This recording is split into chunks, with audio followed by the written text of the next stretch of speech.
Merci beaucoup. Donc, merci aux organisateurs de ces journées de nous avoir proposé donc, de parler de cette thématique. Donc, je vais effectivement vous parler d'inégalités isopérimétriques et isodiamétriques.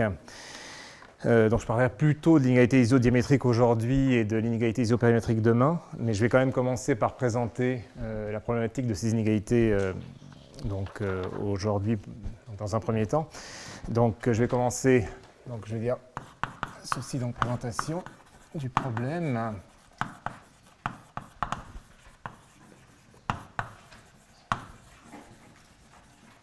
Donc, je vais commencer par le cas, donc, par l'inégalité isodiamétrique.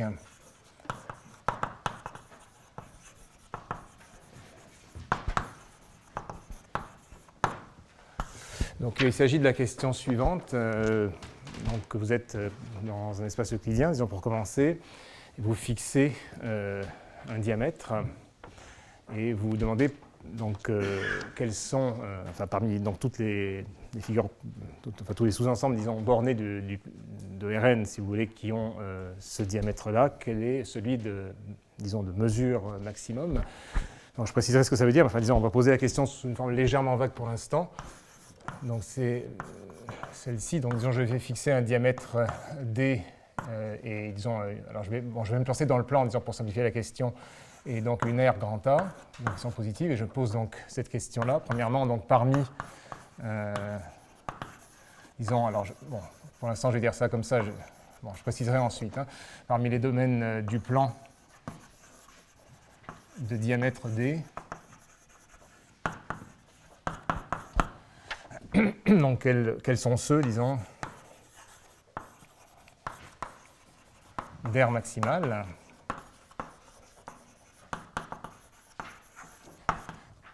ou donc disons la question duale en quelque sorte, qui est donc parmi les domaines d'R grand A, quels sont ceux de diamètre minimal.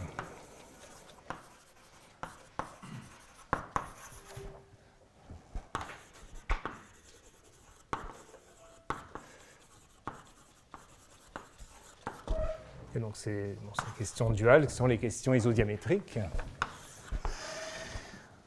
Alors, alors on connaît évidemment la réponse. Bon, là, je me suis placé dans le plan, mais on peut poser la question dans Rn de façon plus générale. Donc, on connaît la réponse à ces questions.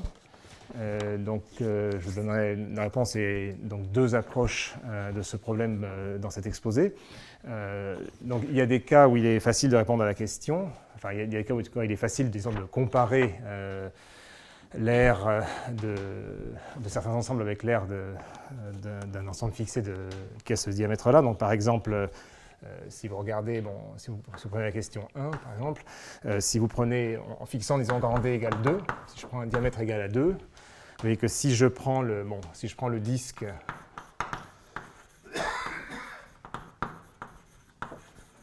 si je prends le cas du disque de diamètre, si vous prenez le disque de diamètre 2, donc son aire vaut exactement pi, c'est un disque de rayon 1. Donc là, je suis avec la norme euclidienne hein, dans R2.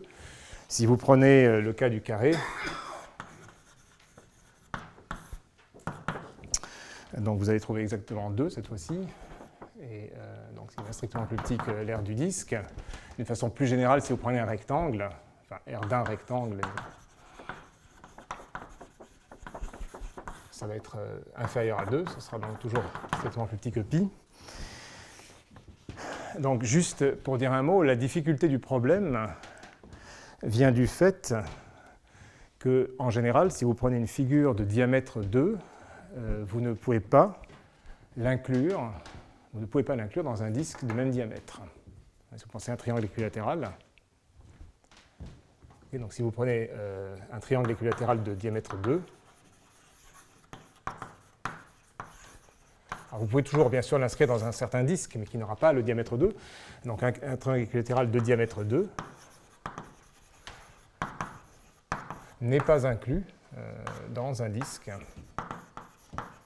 de diamètre 2. Donc, vous ne pouvez pas, par simple inclusion, comparer l'aire d'une figure de diamètre 2 avec celle d'un disque en disant simplement, de même diamètre, en disant simplement, il y a une inclusion, donc l'aire est plus petite. Donc la difficulté de la question vient en fait de là. Et l'une des preuves qu'on va présenter, donc le résultat va être de dire qu'effectivement c'est le disque qui maximise l'air. Et donc l'une des preuves qu'on va donner va consister à se ramener en fait au cas où effectivement on a une figure qui peut être incluse dans un disque qui a exactement grand D comme diamètre. Donc ce sera un argument, disons, de symétrisation que je vous montrerai tout à l'heure. Donc, je vais quand même énoncer un résultat que je vais énoncer pour l'instant dans le plan pour simplifier, disons. Donc, ça va être un théorème qu'on peut appeler l'inégalité isodiamétrique.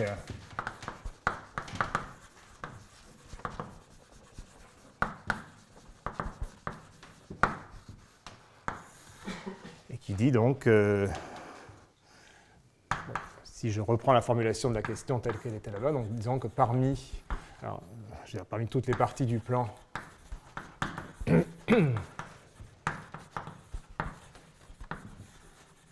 de diamètre D. Donc c'est en celle dont l'air est maximal. Donc est le disque. Enfin, le disque euclidien donc.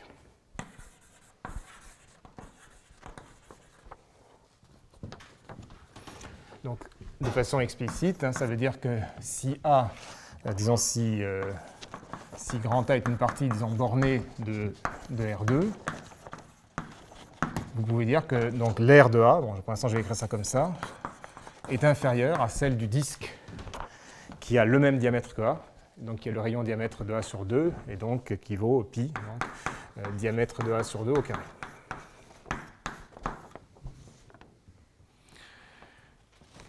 Et bon, je vais dire, de façon encore un tout petit peu vague pour l'instant, que ça s'étend à Rn.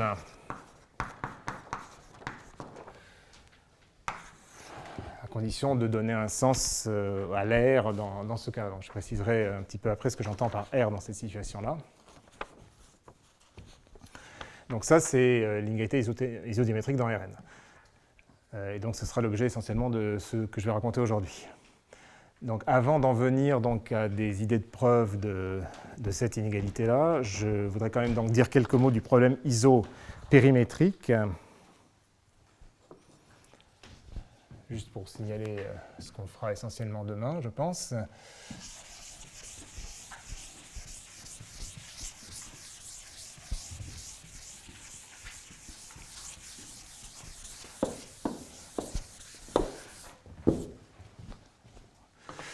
On va dire inégalité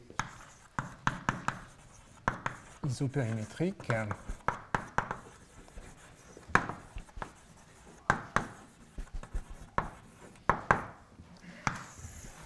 Donc ça, c'est une question très célèbre et très ancienne. Bon, elle est traditionnellement mentionnée au moment de la fondation de la ville de Carthage par la reine Didon, qui donc dans une légende est censée donc avoir reçu une lanière de cuir d'une certaine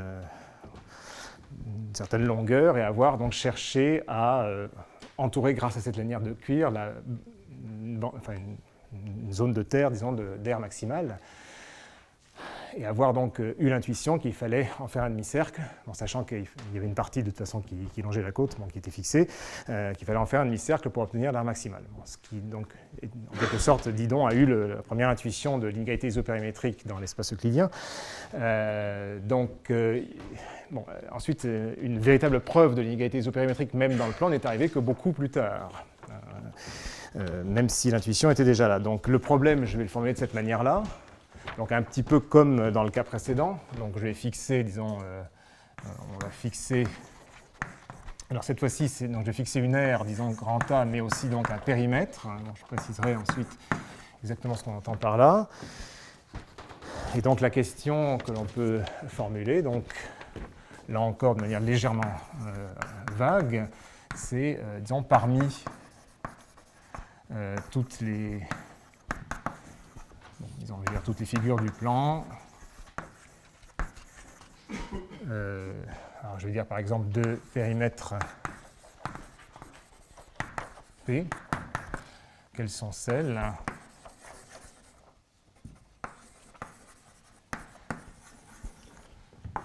d'air maximal.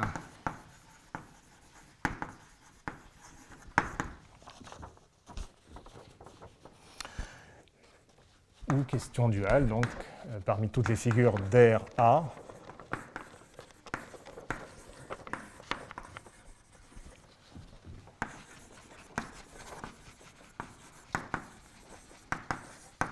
donc elles sont celles du périmètre minimal.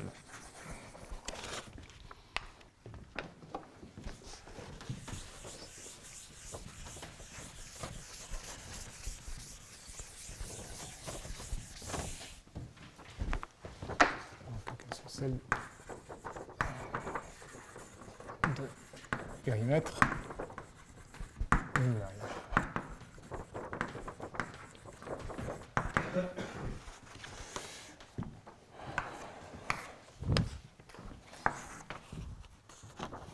Donc la réponse, alors je vais écrire pour l'instant la réponse dans le plan, donc est donnée donc, par ce qu'on a du plan.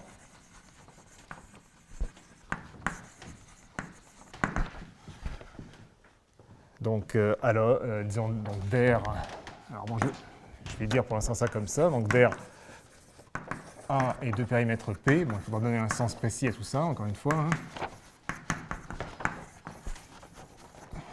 Donc, alors, l'inégalité va s'écrire sous cette forme-là, donc A est inférieur ou égal à P2 sur 4pi.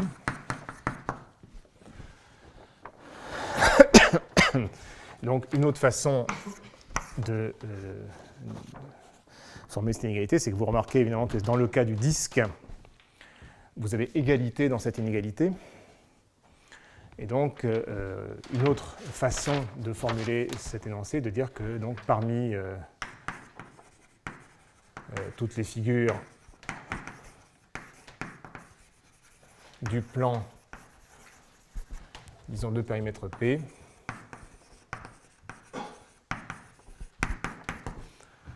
donc celle qui a l'air maximal et le disque.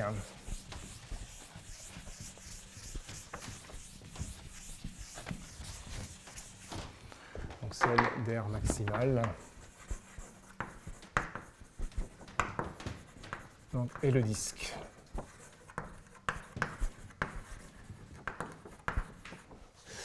Alors on verra également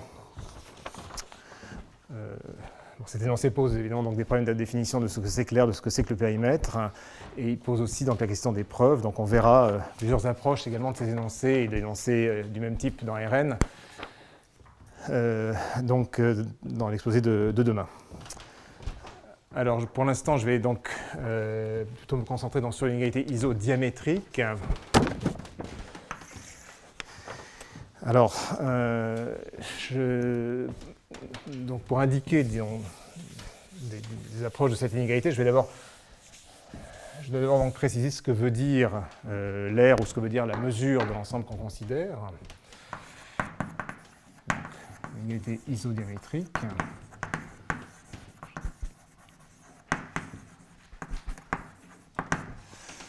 Donc cette inégalité, donc, je rappelle, elle dit que si on a un domaine de R2 ou de Rn qui a comme diamètre grand D, sa mesure ou son aire est inférieure, enfin est maximale lorsque le domaine est une boule.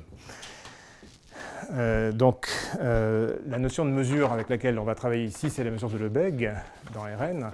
Alors, je ne vais pas rappeler trop de choses sur la mesure de Lebesgue. Bon, il y a des définitions et quelques arguments détaillés à ce sujet dans les notes. Je vais juste rappeler ici, pour la clarté de ce qui va suivre, disons, ce que j'entends de manière générale par mesure, parce que de toute façon, on en aura tous les trois besoin à de très nombreuses reprises dans ces exposés, et comment, juste la définition de la mesure de Lebesgue pour qu'il n'y ait pas d'ambiguïté sur ce qu'on utilise. Donc je rappelle juste ceci. Donc peut-être, je vais agrandir l'unité isodiamétrique. Donc disons premièrement donc, la mesure de, juste quelques rappels sur la mesure de Lebesgue. Donc d'abord, je rappelle ce qu'on entendra ici par mesure, d'une manière générale. Donc on est sur un ensemble, disons, grand X.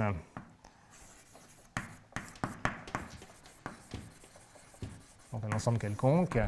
Donc ce qu'on appelle une mesure sur grand X. Donc c'est une application. Donc mu,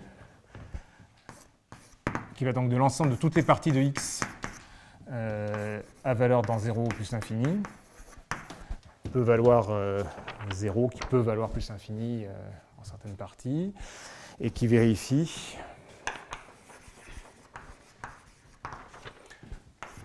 donc la chose suivante, enfin qui vérifie donc deux choses.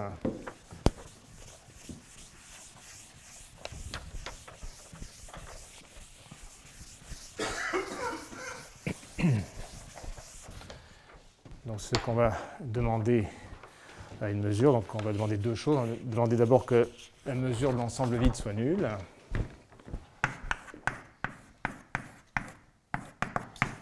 Et que pour toute suite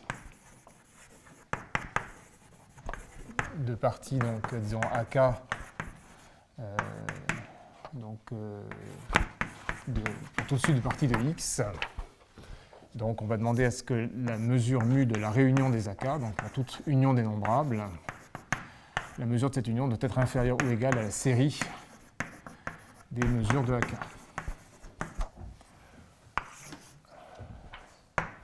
Bon, avec les conventions, que voilà, si cette série diverge, bon, là cette inégalité devient vide, automatiquement satisfaite, et si la série converge, bon, c'est une inégalité entre nombres réels, positifs. Et donc ça, c'est ce qu'on appelle une mesure. Donc à ce moment-là, on dit aussi que x mu, dans ces conditions-là, on peut aussi dire que x mu est un espace mesuré.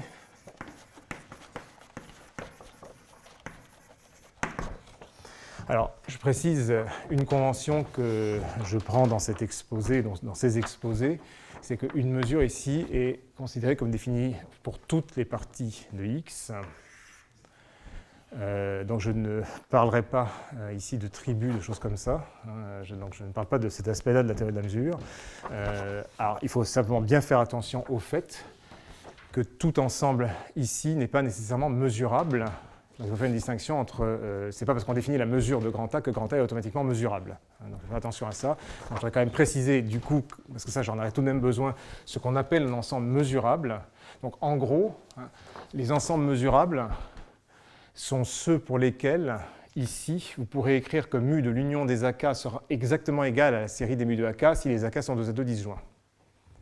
C'est-à-dire ceux pour lesquels cette inégalité deviendra une égalité, pour lesquels vous avez vraiment l'additivité. Donc, plus précisément,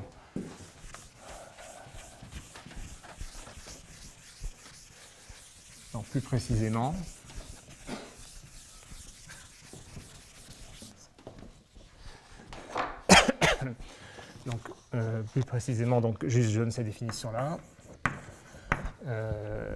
Donc, je suis dans la même situation, vous prenez x mu, un espace mesuré. Donc si vous avez une partie de x, dire qu'elle est mesurable, vous dites que A est mesurable si et seulement si. Vous pouvez écrire que mu de B est égal à mu de B inter A plus mu de B privé de A pour toute partie B de x. Et donc la propriété essentielle, bon, vous pouvez éventuellement même oublier cette définition. Bon, l'idée, ce que vous voyez ici, c'est que B inter A et B privé de A sont des ensembles disjoints, et que de la réunion vaut B. Et pour ces ensembles-là, je peux écrire que mu de B, c'est la somme des mesures de ces ensembles. Et donc ce que j'avais appelé donc la propriété essentielle, c'est toujours dans la même situation, c'est que si les AK sont tous mesurables, donc je suis toujours sur un espace mesuré, si les AK sont une famille dénombrable d'ensembles mesurables et qui sont 2 à 2 disjoints,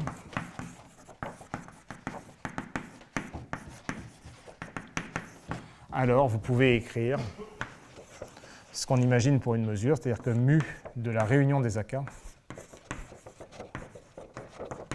c'est exactement la série des mu de AK.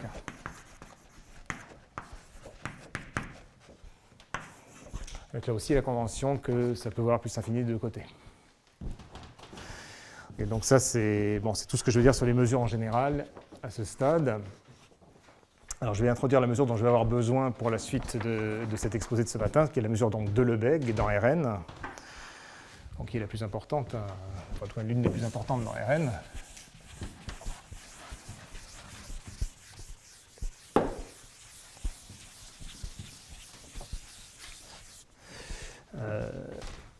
Donc,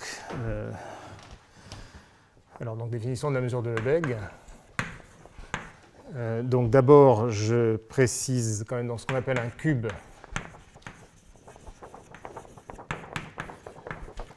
Donc un cube Q de Rn donc, est un produit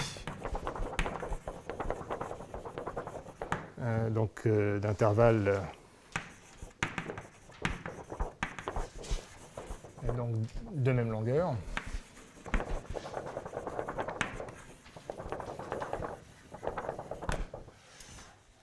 Donc cette longueur qu'on appelle donc le côté de Q, donc qu'on va noter disons L de Q. Okay, donc c'est ce que vous imaginez. Hein. Bon, on ne précise pas, ces intervalles peuvent être fermés, ouverts, semi-ouverts, ils n'ont pas besoin d'être tous de la même nature. Par contre, ils ont besoin d'avoir tous la même longueur. Donc pour un cube, si Q donc est un cube, donc sa mesure de Lebesgue, qu'on va noter comme ça, donc Ln de Q, c'est par définition ce que vous pouvez imaginer, c'est-à-dire sa longueur à la puissance n. Et d'une façon générale, si pour une partie quelconque de Rn,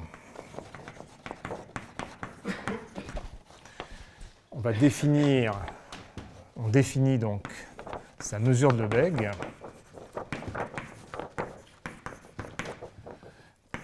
comme étant l'inf. Donc, quelle est l'idée? C'est de recouvrir A par des cubes et de prendre pour chaque recouvrement la somme des mesures de Lebesgue de ces cubes et de prendre l'inf sur tous les recouvrements possibles. Alors, donc, ça va être par définition l'inf des sommes des mesures de Lebesgue des cubes QI, où l'inf est pris, donc la bande inférieure est prise sur tous les recouvrements possibles de A.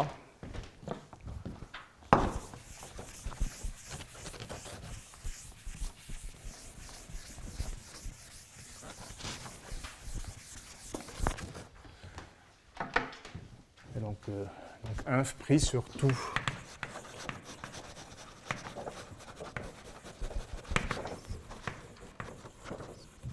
Sur tous les recouvrements possibles de A comme une union de cubes. Donc ça rappelle l'idée qui est ancienne de mesurer une surface, par exemple, en recouvrant un ensemble par des petits carrés et en essayant d'être au plus juste possible et en prenant la somme des aires des carrés en question. Donc cette définition-là annonce d'une certaine manière celle de ce qu'on appelle la mesure de Hausdorff, dont Hervé et Antoine parleront, mais je ne vais pas parler en tout cas ce matin. Donc alors on peut vérifier effectivement que ça définit bien une mesure sur Rn, donc au sens des définitions précédentes. Et alors elle vérifie, donc j'en terminerai là-dessus en fait sur la mesure de Lebesgue, elle vérifie donc elle est bien une mesure sur Rn, donc qui est la mesure de Lebesgue.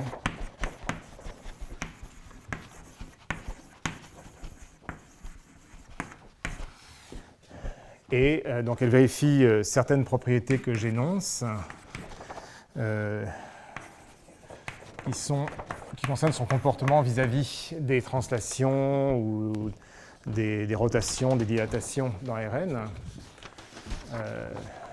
Donc on a les propriétés suivantes. Donc c'est que d'abord, si je translate simplement grand A d'un vecteur x, donc grand A plus x, donc tous les vecteurs qui peuvent s'écrire, disons, ou petit a plus x ou petit a dans grand A. Donc la mesure de Lebesgue de la translation, c'est la même que celle de A, quel que soit x. Okay, donc ça, c'est la première propriété.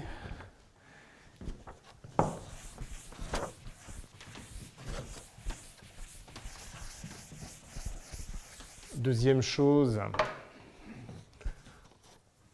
si si vous dilatez A, donc si vous faites lambda fois grand A, donc vous multipliez tous les vecteurs de A par un lambda strictement positif, vous multipliez la mesure de Lebesgue par lambda puissance n, donc ce lambda strictement positif, exactement ce qui se passe pour un cube.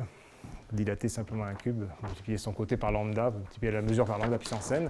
Et la troisième propriété, c'est que si vous faites une rotation, disons, donc si, je sais pas, si T, disons, est une isométrie linéaire,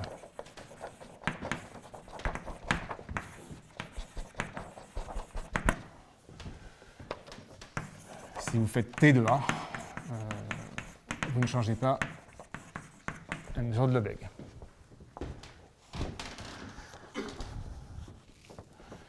D'une façon plus générale, on pourrait dire que si on applique si T est une application linéaire, en fait, la mesure de Lebesgue multiplie la mesure de A par l'absolu du déterminant de la transformation qu'on applique. Donc ça, c'est des propriétés importantes. Alors en particulier, donc, si vous pensez au cas d'une boule euclidienne,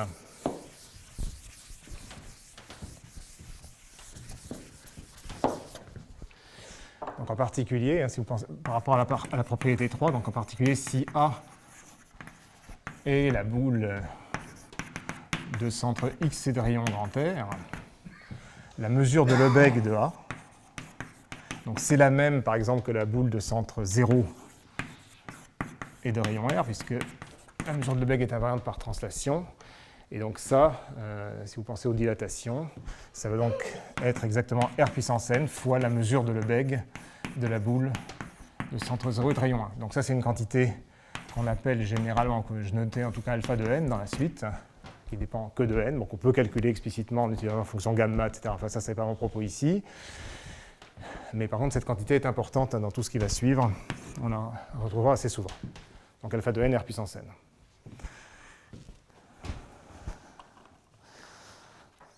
Alors, donc c'est tout ce que je veux dire pour sur les mesures de façon générale. Donc j'en viens maintenant donc, à l'inégalité isodiamétrique, et donc dans Rn. Donc je vais d'abord énoncer vraiment cette inégalité donc, en utilisant donc, cette fois la mesure de Lebesgue.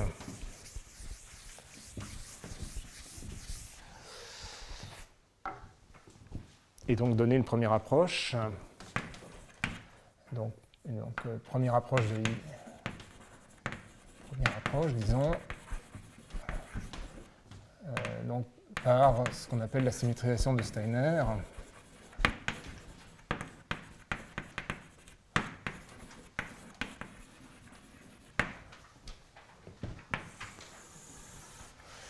Alors donc d'abord, je vais quand même énoncer donc, l'inégalité isodiamétrique dans Rn. Donc je prends une partie bornée de Rn. Donc alors, donc la mesure de Lebesgue de A est inférieure à la mesure de Lebesgue de la boule de même diamètre, de la boule euclidienne de même diamètre que A. Donc la mesure de Lebesgue de la boule en question, c'est donc alpha de n fois le rayon de cette boule à la puissance n, c'est-à-dire la moitié du diamètre de A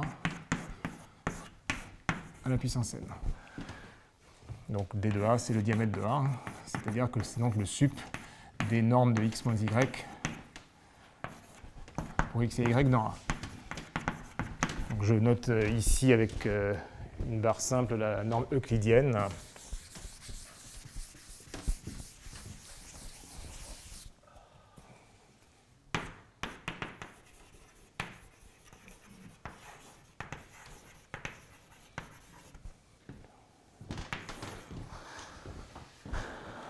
Donc là, cette inégalité n'est pas améliorable. La constante que vous avez ici, enfin, les constantes qui sont ici, donc alpha de n sur 2 puissance n, sont les meilleures possibles, puisque vous avez égalité s'il y a une boule. Donc la première approche que je vais vous montrer là consiste donc à se ramener par des transformations adaptées au cas où A est inclus dans une boule de diamètre d de A, ce qui n'est pas vrai en général. Si vous pensez encore une fois au cas du triangle équilatéral, vous ne pouvez pas inclure dans ce cas-là A dans une boule de même diamètre, mais vous pouvez transformer A de manière à vous ramener à cette situation. Donc le procédé que je vais décrire maintenant s'appelle donc la symétrisation de Steiner. Elle permet de faire ça.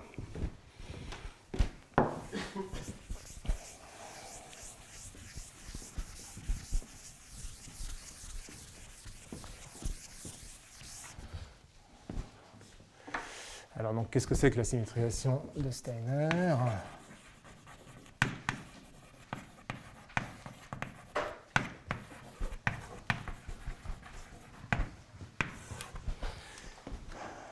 Donc, ça consiste à faire quoi ? Donc, la symétrisation de Steiner se fait par rapport à un hyperplan. Alors, je vais peut-être d'abord plutôt faire un dessin. Donc, voilà, vous avez un ensemble A, disons comme ça. Un peu trop symétrique. Donc, vous prenez un hyperplan, disons H, comme ça. Donc, l'ensemble A est ici. Et donc, l'idée va être la chose suivante. Donc, pour chaque... Donc, je vais prendre chaque point de l'hyperplan. Ici, par exemple.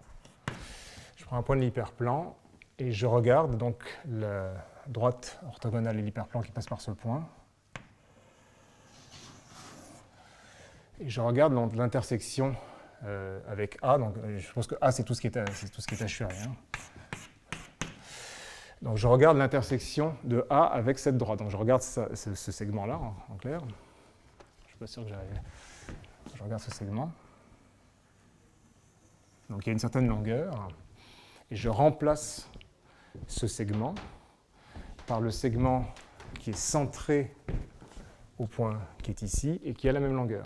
Autrement dit, je symétrise d'une certaine façon par rapport à l'hyperplan en faisant cette opération-là. Donc, je remplace ce segment qui a une certaine longueur par un segment voilà, qui va avoir... qui va être...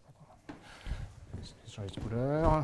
C'est pas très facile à dessiner. Je vais obtenir un certain segment donc, qui aura la même longueur mais qui sera symétrique. Comme ça. Qui aura la même longueur qui sera symétrique. Et je vais faire ça pour chaque point de l'hyperplan.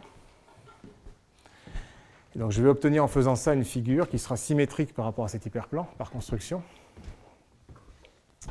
Et vous pouvez, sans trop de difficulté, voir que cette opération diminue le diamètre de A. Parce que vous pouvez imaginer, si vous avez des points, très très loin, ici et là, sur A, vous les ramenez de manière centrée autour de H. Donc vous diminuez le diamètre. Bon, effectivement, c'est ça qui se passe. Et autre point très important, c'est que cette opération ne change pas la mesure de Lebesgue de A. Parce que grossièrement, comment est-ce qu'on calcule la mesure de Lebesgue de A par ce procédé-là ? Vous dites pour chaque point, imaginez que vous ayez un rectangle, c'est ce que vous feriez. Vous prenez chaque point de l'hyperplan, je prends la longueur de ce segment-là et j'intègre le long de cet hyperplan, grossièrement. Okay, c'est un genre de théorème de Fubini. Donc, comme en faisant cette symétrisation, je ne change pas du tout la longueur de chaque segment vertical comme ça, je ne vais pas changer non plus la mesure de Lebesgue de grand A. D'accord ? Donc, cette symétrisation de Steiner donc, diminue le diamètre et ne change pas la mesure de Lebesgue, et rend l'ensemble symétrique par rapport à l'hyperplan par rapport auquel on fait l'opération. Et c'est en ça qu'elle est adaptée au problème isodiamétrique. Alors, je ne vais pas forcément tout écrire, disons que... Bon, je vais écrire une définition qui correspond essentiellement à ce dessin. J'écris juste une définition de la symétrisation de Steiner. Donc, on peut dire que donc, si je prends un vecteur A de Rn, disons que je normalise de norme qui est égale à 1, donc ce que je vais appeler la symétrisation de Steiner de grand A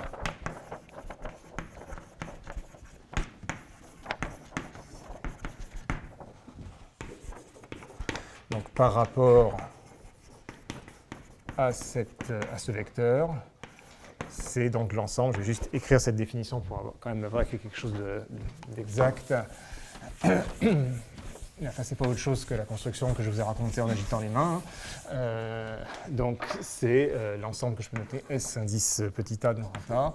Donc, consiste à faire la réunion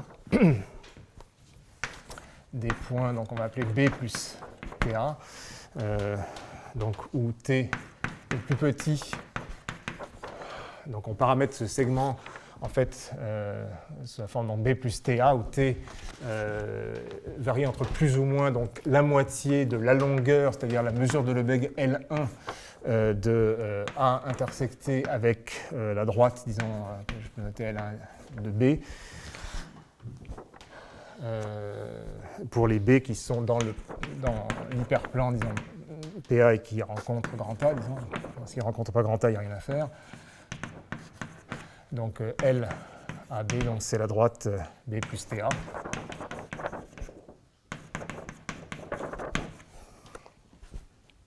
Et donc PA, c'est l'hyperplan orthogonal, c'est l'orthogonale de A. Pour le produit scalaire canonique. Ok, donc ça c'est la définition correcte, disons, de la symétrisation de Steiner de A. Et donc les propriétés que je vous ai énoncées et justifiées en agitant les mains, disons, c'est les deux choses suivantes. Donc je prends une partie grand A de Rn, disons, borné. Pouvoir dire quelque chose pour que le diamètre soit fini quand même. Alors, donc on a ces deux propriétés. Donc le diamètre de la symétrisation de Steiner de A est inférieur ou égal au diamètre de A. Donc ça c'est pour tout A dans Rn, disons de norme 1. Et donc si A, on va dire si A est mesurable, donc la mesure de Lebesgue du symétrisé est exactement la même que celle de grand A. Alors, pour ne... Bon, donc les détails sont écrits dans les notes, hein, je ne vais peut-être pas écrire tous les détails ici. Donc l'argument, c'est essentiellement ce que j'ai raconté tout à l'heure, de manière un petit peu rapide. Mais c'est bon, c'est des petits calculs assez faciles à faire pour vérifier que le diamètre diminue. Il suffit de prendre 2 points, de vérifier que leur distance euclidienne diminue en utilisant les définitions. Et le fait qu'on ne change pas la mesure, et donc c'est vraiment un théorème d'intégration le long de l'hyperplan. Sachant que donc on intègre à chaque fois une quantité qui est la longueur du segment considéré qui ne change pas par cette opération. Alors ce que je voudrais juste vous montrer, c'est comment donc utiliser cette symétrisation pour obtenir l'inégalité isodiamétrique.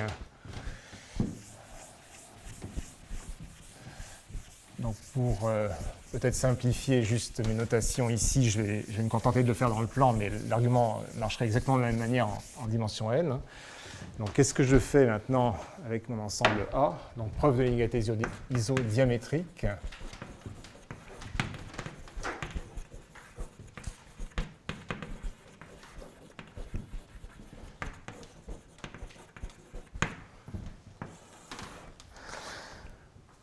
Donc qu'est-ce que je fais de mon ensemble A? Donc je prends un ensemble A dans Rn et je vais faire sa symétrisation. Donc d'abord, par exemple, par rapport au vecteur, donc, je vais mettre R2 pour sur la notation, donc je vais prendre les vecteurs de base canonique, par exemple. Donc je fais d'abord, je remplace d'abord A par son symétrisé par rapport au vecteur, disons, E1.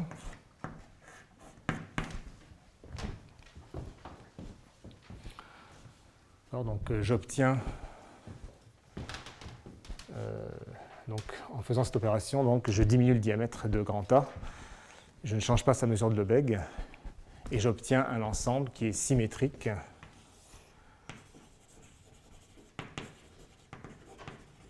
par rapport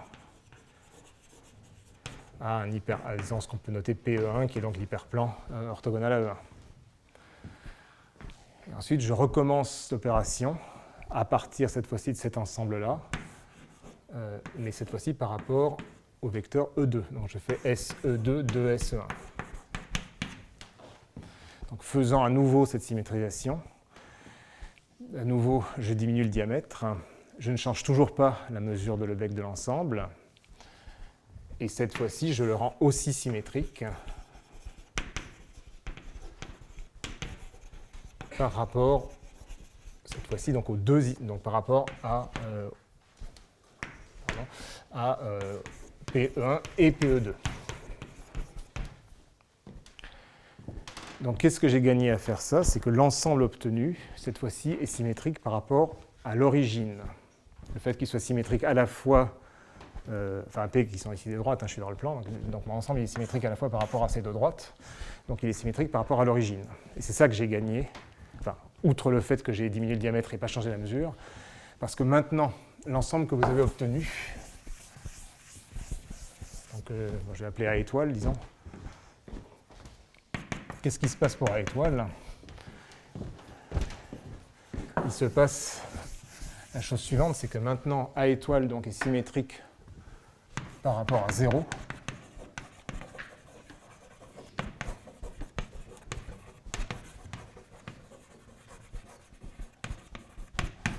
Et de ça, vous déduisez que donc A étoile, lui, est effectivement inclus dans la boule de centre 0 et de rayon le diamètre de A. Pourquoi? Parce que si vous prenez un x dans A étoile, moins x est encore dans A étoile, puisque A étoile est symétrique par rapport à 0. Et donc ça veut dire que la distance entre x et moins x, qui est donc 2 fois la norme de x, est donc plus petit que le diamètre de A étoile, qui est le même que celui de A, enfin qui est plus petit pardon, que celui de A.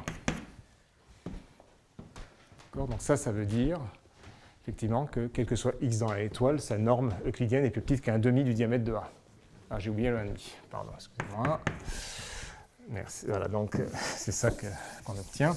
Et donc ça signifie, maintenant si je prends les mesures de Lebesgue, disons ici on est en dimension 2, j'obtiens que la mesure de Lebesgue, donc de grand A, c'est ce qui m'intéresse, donc on a dit qu'elle ne changeait pas par symétrisation, donc c'est la même que celle de A étoile. Et donc maintenant simplement par inclusion, elle est donc plus petite que la mesure de Lebesgue de la boule de centre 0 et de rayon 1,5 du diamètre de A, ce qui est exactement ce qu'on avait annoncé. Donc ça marche comme ça. Alors j'ai très légèrement triché ici parce que j'ai énoncé l'inégalité isodiamétrique pour tout ensemble A. Ici en fait j'ai fait comme s'il était mesurable, mais c'est pas, ça change en fait absolument rien parce que vous pouvez remplacer A par son adhérence. Son adhérence qui est compacte et qui est mesurable. Donc il n'y a ici aucune difficulté à faire ça. Bon. Donc ça c'est une preuve de l'inégalité isodiamétrique par symétrisation. Alors je voudrais dire quelques mots d'une autre approche par une autre inégalité donc, qui est très importante pour de nombreuses autres raisons, qui s'appelle l'inégalité de Brod-Minkowski. C'était aussi l'occasion de parler de l'inégalité de Brod-Minkowski, qui est un sujet en soi. Je vais dire quelques mots, je n'ai pas épuisé le sujet. Je n'épuise ici aucun des sujets dont je parle, bien entendu. Donc ils ont une deuxième approche.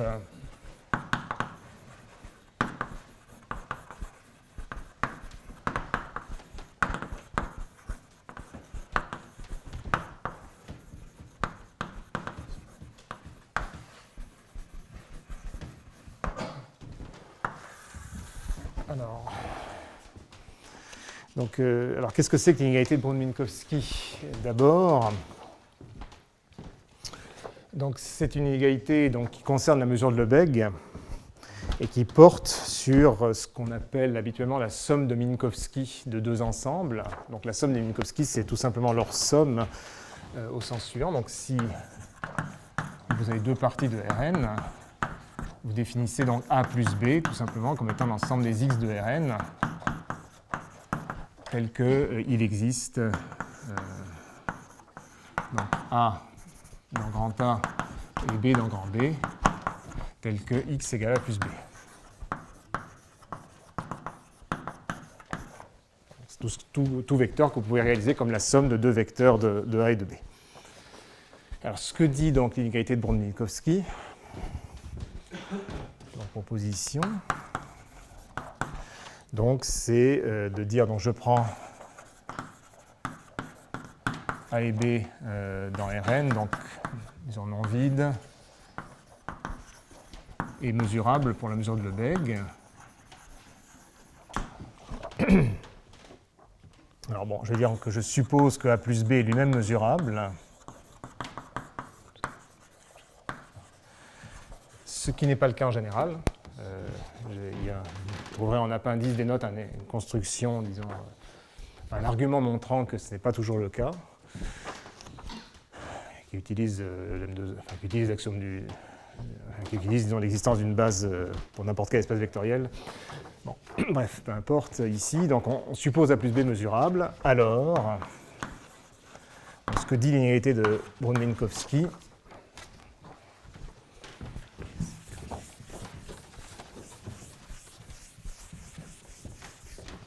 ce que dit donc l'inégalité de Brun-Minkowski, c'est que la mesure de Lebesgue, donc je fais la mesure de Lebesgue de A plus B, donc à la puissance 1 sur n, est plus grande que la mesure de Lebesgue de A à la puissance 1 sur n, plus la mesure de Lebesgue de B à la puissance 1 sur n.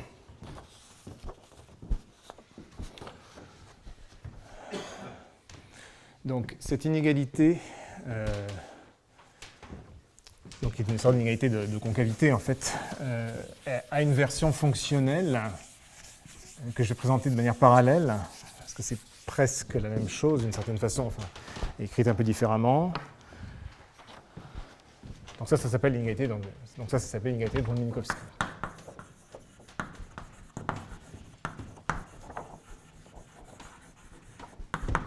Donc il y a également ce qu'on appelle l'inégalité, donc en disant version fonctionnelle.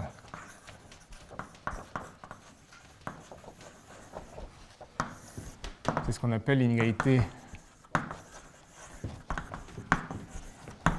de Prekopa-Leindler, et qui dit la chose suivante. Donc je prends θ entre 0 et 1, et on suppose qu'on a trois fonctions, donc U, V, W, donc des fonctions, disons, sur Rn positives, mesurables, et on suppose qu'on a une sorte d'inégalité de concavité, donc telle que donc W de, disons, θx plus 1 moins θy est plus grand que U de x à la puissance θ fois V de y à la puissance 1 moins θ, donc quel que soit xy.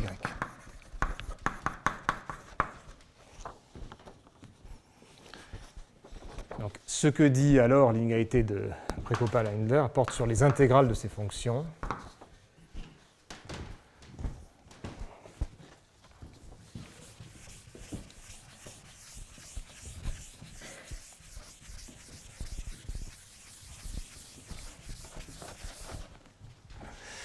Que dit donc l'inégalité de Prekopa-Leindler? Elle dit que l'intégrale de W sur Rn par rapport à la mesure de Lebesgue est donc plus grande que l'intégrale de U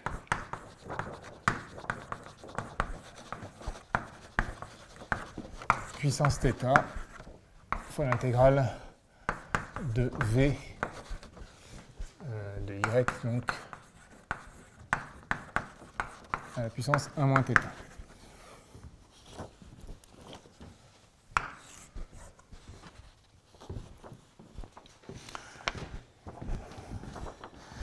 Alors, donc je peux donner une petite idée d'abord de la manière de prouver ces deux énoncés et ensuite expliquer comment utiliser l'inégalité de Brun-Minkowski pour démontrer l'inégalité isodiamétrique. Alors, je ne vais pas forcément tout faire. Alors, bon, ce qui n'est pas dur à voir, donc je fais d'abord Brun-Minkowski en dimension 1. Commencer par la dimension 1. Donc là, ce n'est pas très dur. Donc, vous imaginez, alors disons, bon, le plus simple.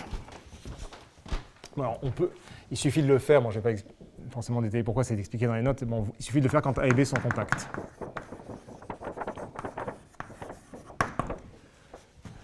Parce que essentiellement, si A et B sont de mesure finie, vous pouvez les approcher dans un sens, au sens de la mesure de Lebesgue par des compacts. Et si de toute façon, si l'un des deux est de mesure infinie, l'égalité est triviale de toute façon. Donc, parce que vous obtenez l'infini des deux côtés. Donc, il n'y a rien à démontrer.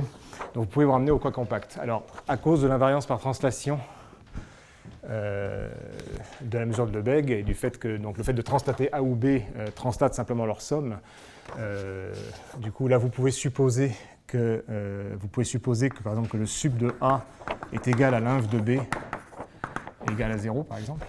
On dit que vous êtes comme ça. Donc, A et B sont comme ça, sont de part et d'autre de 0. Et dans ces conditions, c'est tout à fait immédiat parce que vous voyez que A plus B, donc les nombres qu'on peut écrire comme la somme d'un élément de A et d'un élément de B, contient certainement A et contient certainement aussi B, puisqu'il y a 0 dans les deux. Donc, vous obtenez automatiquement l'égalité que vous voulez, qui vous dit simplement ici que la mesure de Lebesgue en dimension 1 de A plus B est plus grande que la somme, que la mesure de Lebesgue de la somme, donc A plus B est plus grande que la mesure de Lebesgue de A union B, qui est égale ici à la somme des mesures de Lebesgue, puisque l'intersection est réduite au point 0 qui est de mesure nulle. Donc là, vous obtenez automatiquement l'inégalité en dimension 1. Alors ensuite, ce qui n'est pas très dur à obtenir, c'est d'en déduire l'inégalité de Prekopa-Leindler qui est là, également en dimension 1.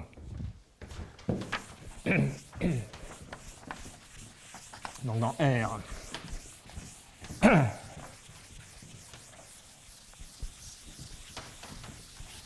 Alors ça utilise un truc très simple mais très important. Donc ils ont Prekopa-Leindler pour n égale 1.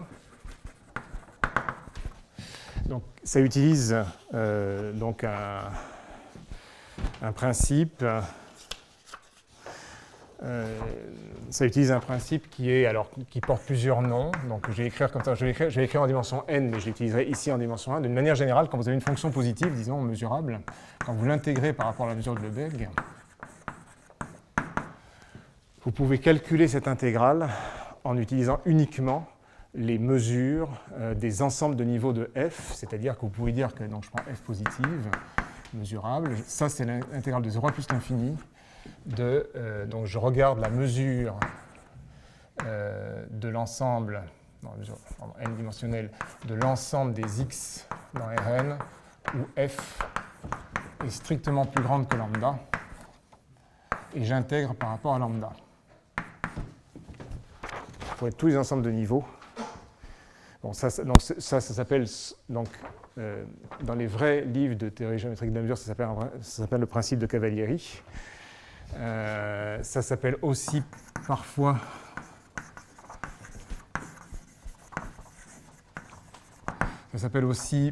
alors donc la version anglaise, c'est la formule du millefeuille, le Lake Cake Formula. Bon, qu'est-ce que ça veut dire? Vous faites un millefeuille avec les ensembles de niveaux, vous prenez la mesure de chaque feuille et vous l'intégrez, en quelque sorte.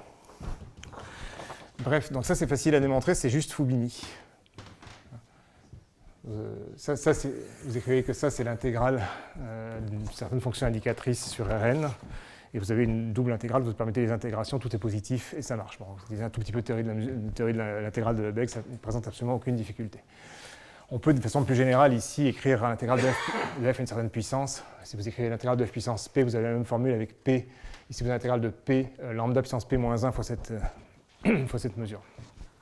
Là j'ai pris p égale 1. Et en fait c'est ça qu'on va utiliser pour obtenir Prekopa-Leindler en dimension 1 à partir de Brun-Minkowski en dimension 1. Parce que qu'est-ce qu'il suffit de faire? Donc vous écrivez simplement ici que l'intégrale de W, donc on est sur R, disons, l'intégrale de W de x dx, alors je note dx pour dire intégrale par rapport à la mesure de Lebesgue en dimension 1, ici, pour simplifier un peu la notation.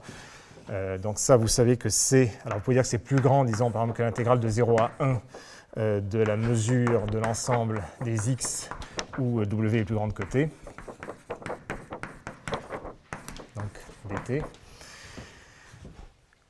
Mais ça, donc, à cause de l'hypothèse sur les fonctions, sur à cause de l'hypothèse sur les fonctions u et v, ça c'est certainement plus grand que θ fois donc l'intégrale de 0 à 1 de la mesure de l'ensemble où u est plus grande que t, plus 1 moins θ fois la mesure de l'ensemble où v est plus grande que t.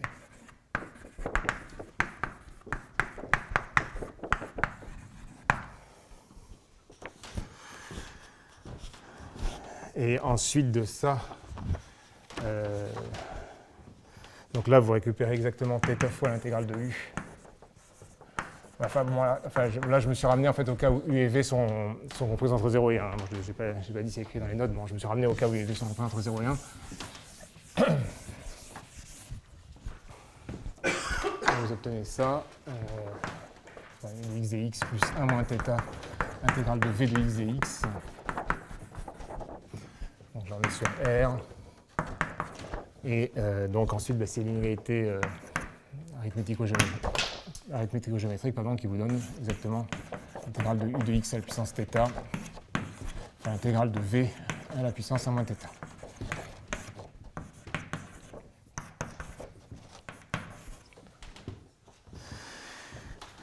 Bon, donc on peut se ramener au cas où les v sont comprises entre 0 et 1. Bon, il faut pas, en toute généralité, il y a un passage à la limite, bon, qui est détaillé dans les notes, qui permet de se ramener à ce cas-là.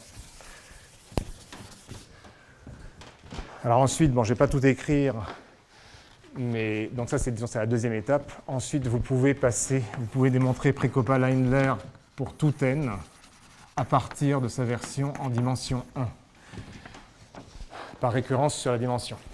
Donc c'est détaillé dans les notes. Vous gelez une variable et vous montrez que les fonctions ainsi gelées, donc vous avez diminué une dimension, vérifient la même hypothèse que les fonctions de départ. Vous appliquez Fubini plus Prekopa-Leindler en dimension n-1. Bon, je ne détaille pas, c'est écrit dans les notes. Et de Prekopa-Leindler pour tout n, vous déduisez Brod-Minkowski en toute dimension en l'appliquant simplement aux fonctions indicatrices des ensembles considérés. Okay, donc ça, c'est disons, l'approche, à ma connaissance, la plus économique, disons, pour montrer Brod-Minkowski. Et en même temps, donc, cette version fonctionnelle. Et alors, une fois qu'on a fait ça, alors je peux dire en quelques mots comment obtenir à nouveau l'inégalité isodiamétrique avec Brod-Minkowski.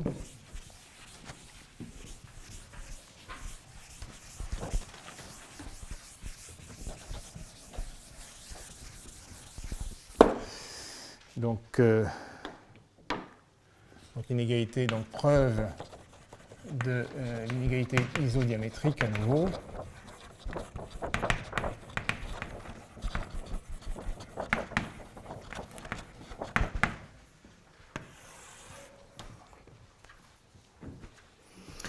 Et donc, vous écrivez simplement que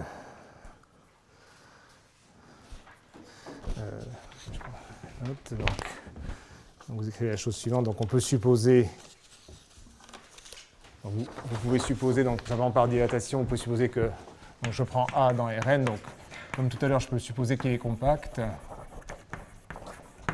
Et je vais le supposer donc de mesure de Lebesgue égale à 1. Situation à laquelle je peux toujours me ramener donc, par dilatation. Et j'appelle B. Alors là, c'est un petit peu, ça rappelle un petit peu l'argument de tout à l'heure. Donc j'appelle donc B donc l'ensemble des X dont l'opposé est dans A.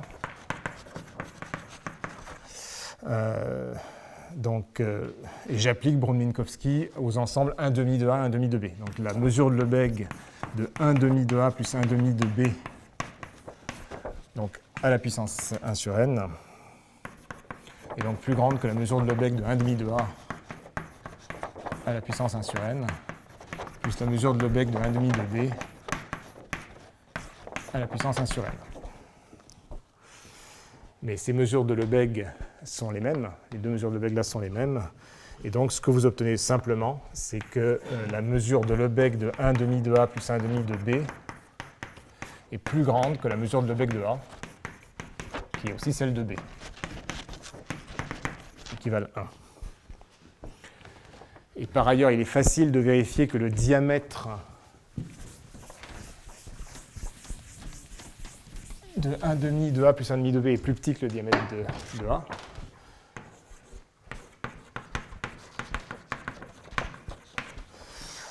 Enfin, plus petit, en fait plus petit que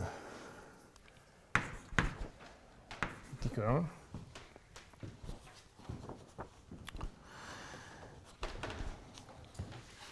Et donc vous obtenez le fait que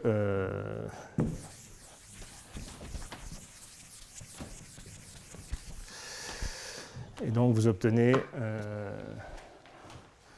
donc simplement, c'est le diamètre de A, je vais le mettre, et donc vous obtenez que 1,5 de A plus 1,5 de B est inclus dans la boule de centre 0, comme il est symétrique par rapport à 0, un peu comme tout à l'heure, il est inclus dans la boule de centre 0 et de rayon 1,5 du diamètre de A. Et donc ensuite, vous raisonnez simplement par inclusion. Vous obtenez que donc, la mesure de Lebesgue de A est plus petite que donc, la mesure de Lebesgue de 1,5 de A plus 1,5 de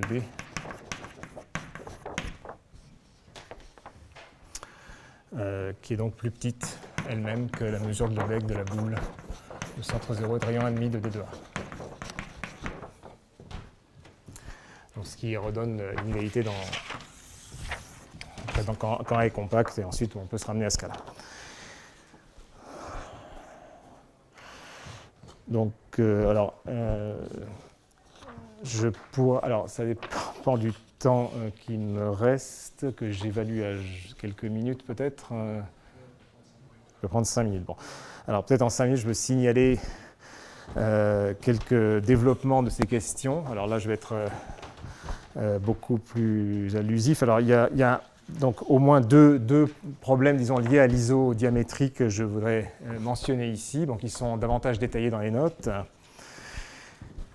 Donc il y a le problème qu'on appelle celui de la stabilité, que je n'ai pas abordé ici, qui consiste à dire si j'ai un ensemble, bon, donc les ensembles qui saturent l'isodiamétrie, ceux pour lesquels j'ai égalité, donc dans l'inégalité isodiamétrique, ce sont donc les boules. On peut se demander, donc si j'ai un ensemble qui réalise presque, entre guillemets, l'isodiamétrie, est-ce que je peux dire qu'il est proche d'une boule dans un certain sens? Donc c'est ça que j'entends ici par stabilité. Donc, pour dire quelques mots là-dessus, donc ça c'est des résultats qui sont plus délicats à établir, mais donc je vais quand même en dire un mot. Donc on peut introduire ici ce qu'on appelle le défaut, ce qu'on peut appeler le défaut isodiamétrique.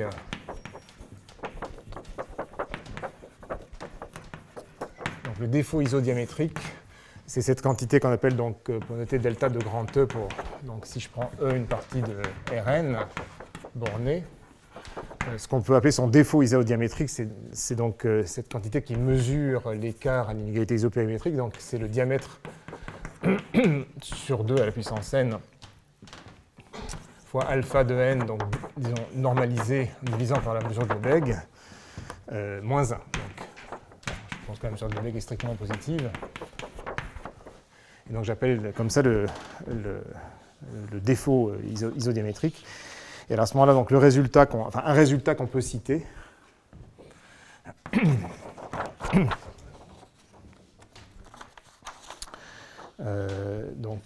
qui est un résultat en fait assez récent. Bon, je n'ai pas noté l'année exacte ici.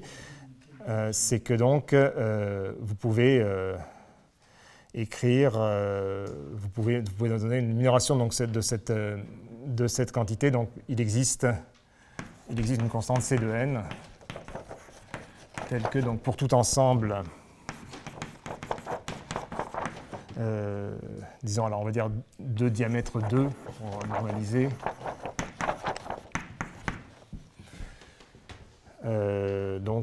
Disons C de n fois delta de puissance 1,5 est plus grand que l'inf pour x dans Rn. Donc il s'agit de dire que ce défaut isodiamétrique est minoré par une certaine par une quantité qui mesure, enfin qui est exprimée en termes de la différence entre E, la différence symétrique entre E et une certaine boule de diamètre 2, c'est-à-dire de rayon 1. Donc c'est l'inf de la mesure de Lebesgue de la différence symétrique entre E et la boule de centre X et de rayon 1, divisé par la mesure de Lebesgue, bon, je l'écris quand même comme ça, de la boule de centre X et de rayon 1.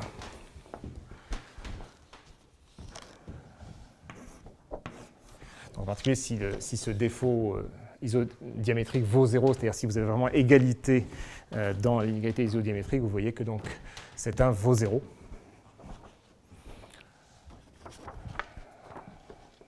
Donc c'est-à-dire que la différence symétrique, c'est essentiellement que la différence symétrique entre E et une certaine boule de rayon 1 est de mesure nulle. Okay, donc il y a une autre version, j'ai mis une autre version dans les notes qui concerne, qui n'est pas exactement le même résultat, mais on peut aussi dire que on peut aussi donner des estimations sur ce qu'on peut appeler le rayon intérieur ou le rayon extérieur de grand E. Également, donc on peut majorer les rayons intérieurs et extérieurs de grand E par des quantités faisant intervenir également ce défaut isodiamétrique. Donc, j'ai écrit vous trouverez des énoncés dans les notes.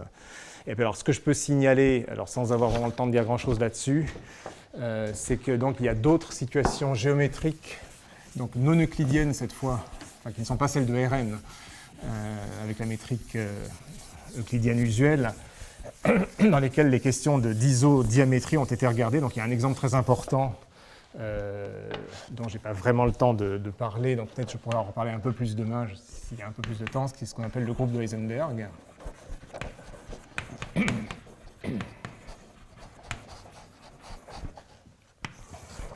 Donc le groupe de Heisenberg, d'une certaine façon c'est R3, mais c'est R3 mené d'une loi de groupe non commutative, et sur laquelle vous pouvez mettre, donc vous voyez les détails dans les notes, sur lesquels on peut donc considérer plusieurs sortes de distances. Bon, il y a plusieurs distances qui peuvent être considérées, et sur lesquelles on peut mettre donc la mesure de Lebesgue, disons L3, par exemple. Et donc, alors, cette mesure de Lebesgue dans le groupe de Heisenberg, elle a des propriétés d'homogénéité qui sont que L3 de lambda B, cette fois ça va être lambda puissance 4 L3 de B, donc cette fois-ci on a une homogénéité qui change par rapport à R3, et on peut poser la question de l'isodiamétrie dans cette situation-là, et donc ce qui a été montré par Stéphane Rigaud et certains autres auteurs, c'est que donc il y a effectivement des ensembles qui saturent l'isodiamétrie, au sens donc si vous regardez, donc vous pouvez écrire une inégalité isodiamétrique qui dit qu'il y a ici une certaine constante fois la mesure de Lebesgue de la boule de même diamètre. Diamètre de B égale diamètre de A. Mais avec ici le fait que les boules ne saturent pas, les boules ne saturent pas l'isodiamétrie. Donc disons qu'ici les boules ne réalisent pas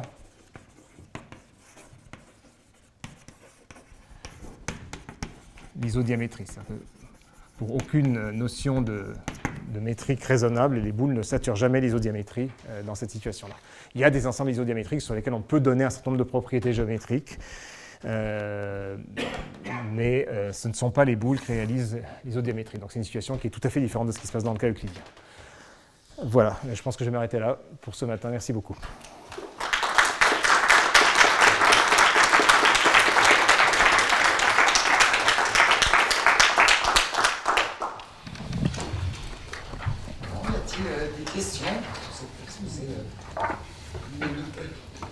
J'ai une question concernant la preuve de l'inégalité isodiamétrique en utilisant le procédé de Steiner.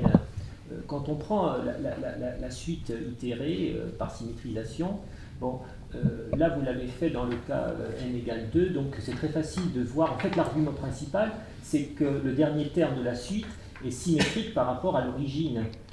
Et dans vos notes, vous introduisez en fait un argument de mesure de Lebesgue indimensionnel pour prouver que le dernier élément est symétrique par rapport à O, ce qui est évident pour n égale 2, mais pourquoi ça ne l'est pas dans le cas de la dimension n? Et pourquoi faut-il passer par un argument de mesure de Lebesgue? Voilà. Non, je sais. Non, c'est tout aussi. C'est pas plus dur en dimension. Non, c'est pas plus dur en dimension n. Donc la question est de savoir comment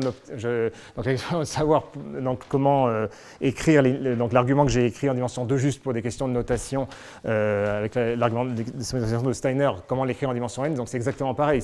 Chaque fois qu'on symétrise, donc on symétrise successivement par rapport à toutes les directions E1, En de la base canonique, et on obtient donc un ensemble qui est symétrique par rapport aux orthogonaux de tous les vecteurs de la base canonique, donc qui est lui aussi symétrique par rapport à l'origine.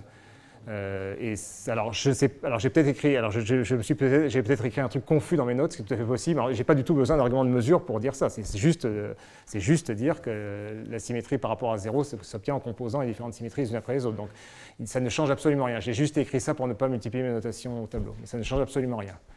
Alors il est possible que j'ai écrit des choses. Si c'est le cas, je modifierai ce que j'ai écrit, mais il n'y a aucun besoin d'utiliser la mesure de Lebesgue pour ce point-là. Par contre, effectivement, il y a des arguments de mesure de Lebesgue pour dire qu'on ne modifie pas, via un argument de type Fubini, pour expliquer qu'on ne modifie pas la mesure de Lebesgue de l'ensemble dont on est parti à chaque fois qu'on fait la symétrisation. Ça, oui. Mais le caractère symétrique est immédiat. Oui.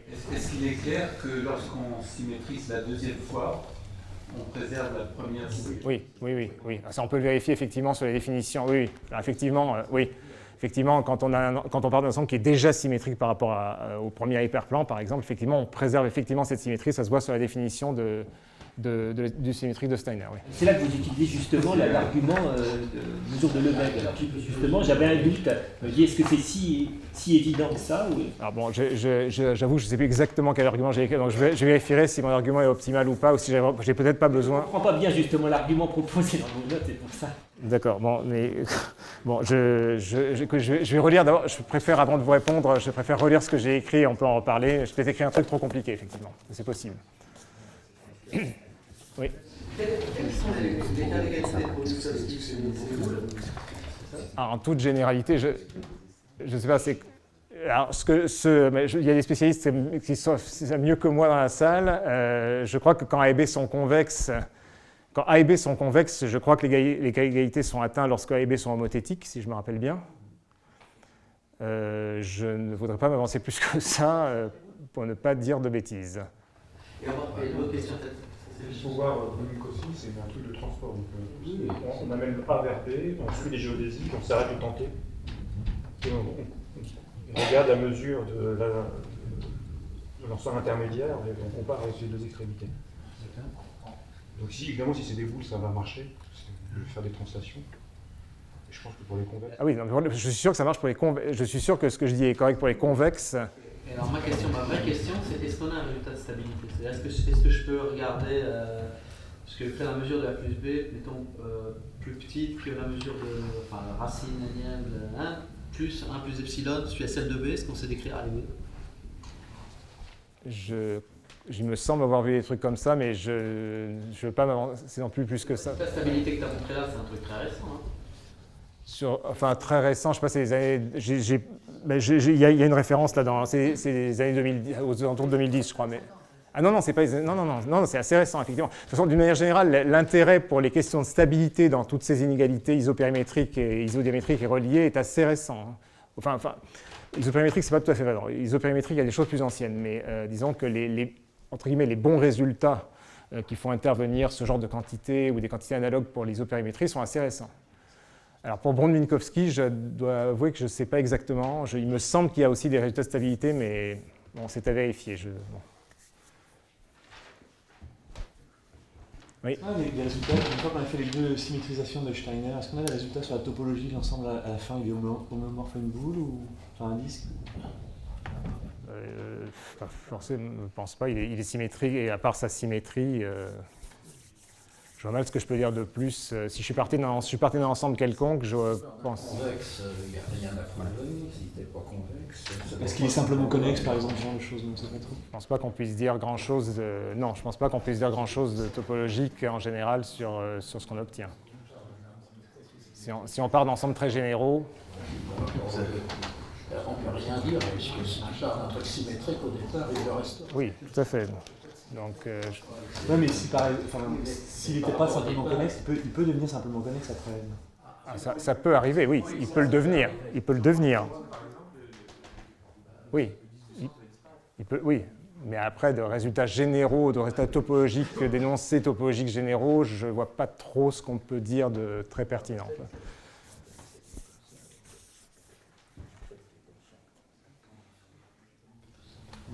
Pour avoir des repères temporels sur l'ensemble, vous avez dit vers 2010, et point de stabilité, le reste, c'est connu depuis combien de temps? Enfin, c'est démontré depuis combien de temps, à peu près, hein. L'inégalité, enfin, des vraies démonstrations de l'isodiamétrie, je ne sais pas exactement à qui remonte. Bon, les idées de Steiner, c'est des idées du début du XXe siècle, je pense des années 20, des années 30. Bon, après, oui, bon, je dirais que c'est maximum années 50, je dirais, pour reconnaître l'inégalité isodiamétrique. Je ne sais pas exactement quelles sont les références de la preuve elle-même. Je l'ai toujours vu dans des ouvrages plus récents. Je ne sais pas exactement à qui remonte vraiment le premier argument. Est-ce que c'est à Steiner lui-même? Effectivement, c'est une bonne question. Il faudra effectivement compléter la bibliographie de cette manière-là, je pense.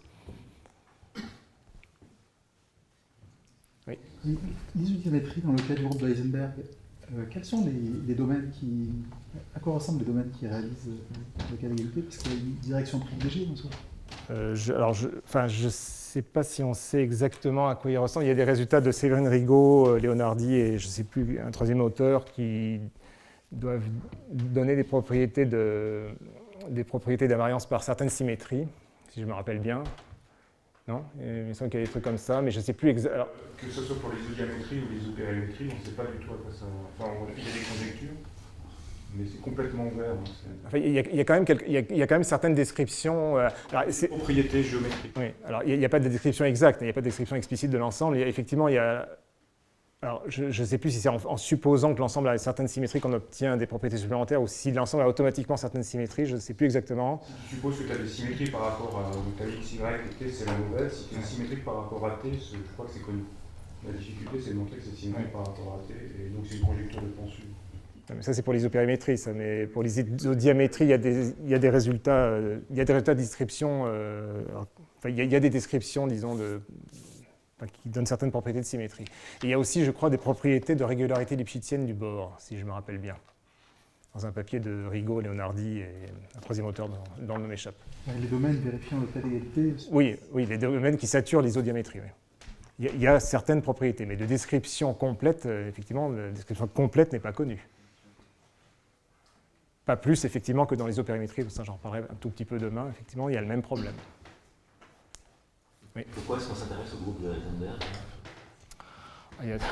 Il y a de nombreuses raisons. Disons que, enfin, il y a plusieurs points de vue. Disons, le point de vue de l'analyse. Un point de vue d'analyse. Bon, d'abord, c'est la première situation, disons, non euclidienne où toutes ces questions posent déjà de très nombreux problèmes. C'est un exemple de base de ce qu'on appelle des groupes de Carnot. Enfin, c'est un exemple de base de groupes de Lie. Sur lesquels on est capable de faire de l'analyse, notamment d'étudier ce qu'on appelle le noyau de la chaleur. Donc, par exemple, si on le munit d'un sous-laplacien, on peut considérer le noyau de la chaleur, on sait dire beaucoup de choses, on connaît son comportement, pour lequel on a en tout cas des estimations de ce noyau de la chaleur qui ressemblent du coup au comportement euclidien. Donc ça permet de faire pas mal d'analyses, en particulier de remplacer d'une certaine façon l'analyse de Fourier, pour beaucoup de questions. Qui sont liées, disons, aux continuités de certains opérateurs d'intégrale singulière, des choses comme ça. Donc il y a pas mal d'analyses qui peuvent se faire sur le groupe de Heisenberg. Après, il y a aussi toute une analyse liée, comme disait Hervé, au transport optimal, des choses comme ça. C'est aussi une situation géométrique dans laquelle on n'a pas les propriétés. Justement, il y a tout un tas de contre-exemples à des propriétés de courbure qui ont été étudiées sur ce groupe. Donc il se passe beaucoup de choses géométriques étonnantes, déjà dans ce cas-là. Bon, il y a une question, vous allez voir un livre de Tyson qui s'appelle sur le problème isopérimétrique dans le groupe d'Heisenberg. Et il raconte, au début, il commence par raconter plein de situations où le groupe d'Heisenberg arrive de façon naturelle. Donc, par exemple, en analyse complexe de plusieurs variables, quand on prend la métrique de Bergman et qu'on regarde le bord de la boule, on obtient une structure. Et c'est la base pour démontrer des théorèmes de rigidité de Moslou, pour des choses comme ça. Et ça intervient aussi pour modéliser le vortex, c'est fait par des gens de l'X comme Petitot. Donc ça intervient vraiment de groupe d'Heisenberg dans plein de situations. Ça intervient en théorie du contrôle, évidemment, c'est le premier exemple de géométrie sur Riemann.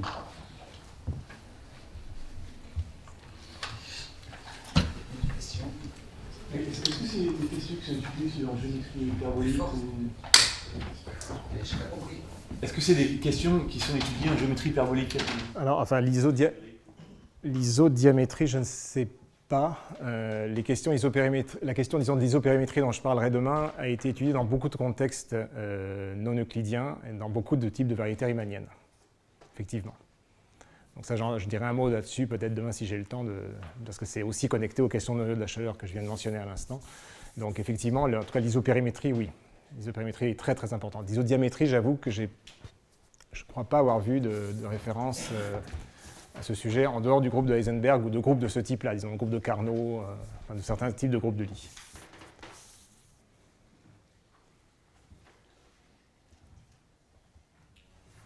Bien, y a-t-il d'autres questions? Oui. Est-ce qu'on peut étudier de façon géométrique le problème discret, c'est-à-dire isodiamétrique discret, c'est-à-dire avec n points. Donc, on fixe n et on cherche une configuration à n points de diamètre donné, dont l'enveloppe convexe est dr maximum. Oui, je pense. J'ai fait pour 3 et 4.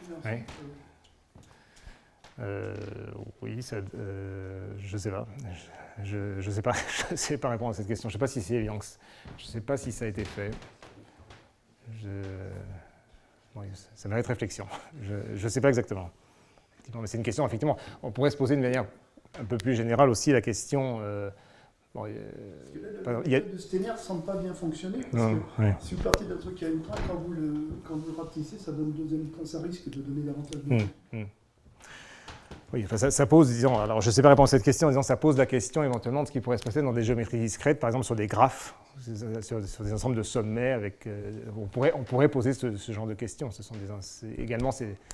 Je parlais de situations du groupe de Heisenberg, il y a également des situations discrètes qui peuvent faire l'objet d'investigation.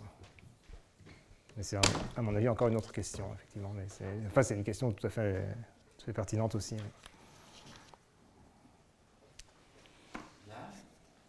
D'autres questions?